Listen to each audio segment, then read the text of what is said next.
Hi folks, welcome back to the Rich King Coaching YouTube channel. Today I've got some pretty advanced skills for you guys and girls to learn back home.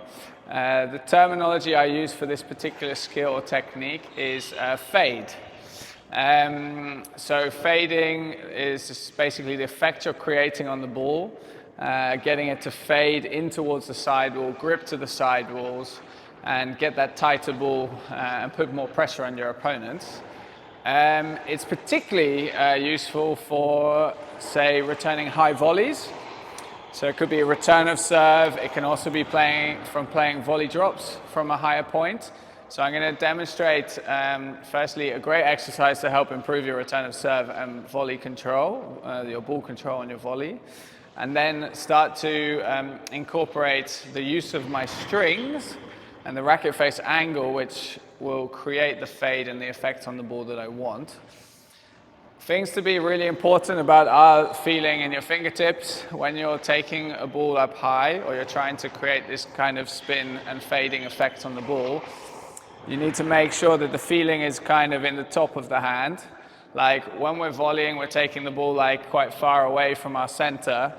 So the top of the hand is the closest part to the force of the ball being taken, you see. So like if you're going to take that force and stabilize your racket, it's going to come from this higher part. So kind of the top two fingers and thumb are going to be the main areas which are going to stabilize the racket and allow you to create the effect on the ball that you want. Now, if you see the ball here, it's up quite high, and I'm going to basically be looking to take the racket face, because I'm a right-handed player, the racket face around the right-hand side of the ball as best as possible and taking it at a much higher point. So before, if you've practiced, say, getting the racket face open, you might come more through the back and underneath the ball. This is when the ball is particularly higher, and you're going to get the racket strings to come around the right-hand side of the ball, sort of carving around the ball like this.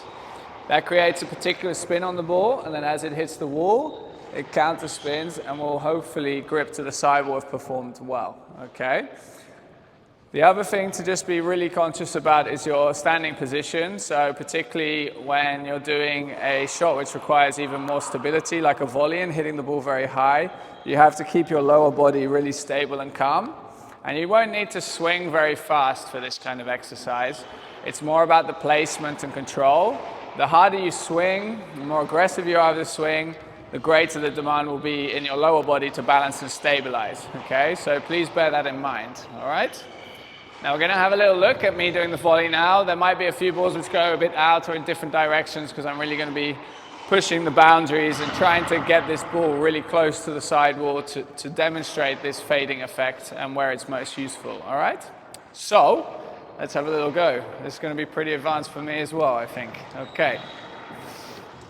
So, starting off, just a nice underarm throw. Get the volleys going. Keep that ball up nice and high. As I start coming towards the sidewall, I'm going to get the ball up higher. And there's a good example, nice and tight to the sidewall. Getting my racket face coming around and taking the ball at a higher point, okay? Carving my racket face and strings around the ball like so, just there, and same here. Okay, let's do a couple more. Really looking to get the strings around the right-hand side of this ball and creating, whoa, just out there, creating this fading effect and getting that ball gripping nice and close.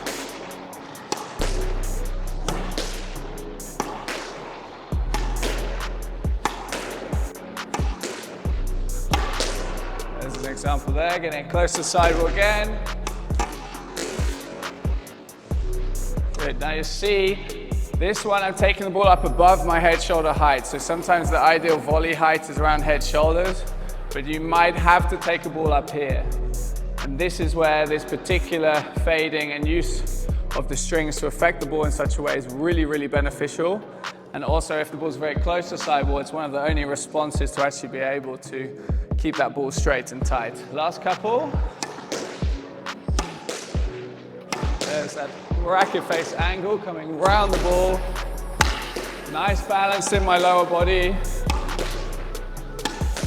You can hear the sound of my strings. Whoa, tight. Sometimes I'm not very nice to myself.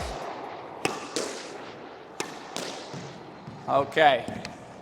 So as I said, push the boundaries. Don't worry to start with about the complete accuracy over the shot, because you're really trying to replicate this tight, difficult ball to respond to. All right, good luck. Look forward to hearing how you guys get on.